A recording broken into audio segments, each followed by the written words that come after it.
বিকেলে চট্টগ্রামের লালদিঘি ময়দানে আয়োজিত গণসমাবেশে তিনি বলেন, যারাই দলটিকে পুনর্বাসনের পদক্ষেপ নেবে তারা ফ্যাসিবাদের দোসর। আওয়ামী লীগকে নিষিদ্ধের দাবিতে ঢাকায় সমাবেশের ঘোষণাও দেন তিনি। আগামী নির্বাচনে গণ অধিকার পরিষদ ৩০০ আসনে প্রার্থী দেবে বলেও জানান নূর। রিগেল এম্পোরিয়াম হানিবার্ড অফারে জিতে নিতে পারেন ইন্দোনেশিয়ার বালিতে স্বপ্নের হানিমুন।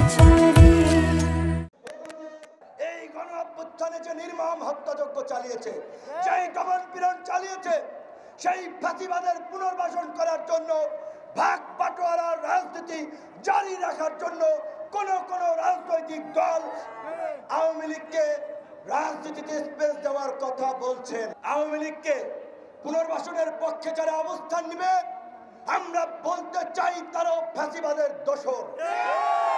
এবং আমরা বলতে পারি আওয়ামী লীগের পুনর্বাসন ঠেকানোর জন্য আবার যদি দ্বিতীয় বিপ্লবের ডাক দিতে হয়, এই চট্টগ্রামের মাটি থেকে যেন সেই প্রতিরোধের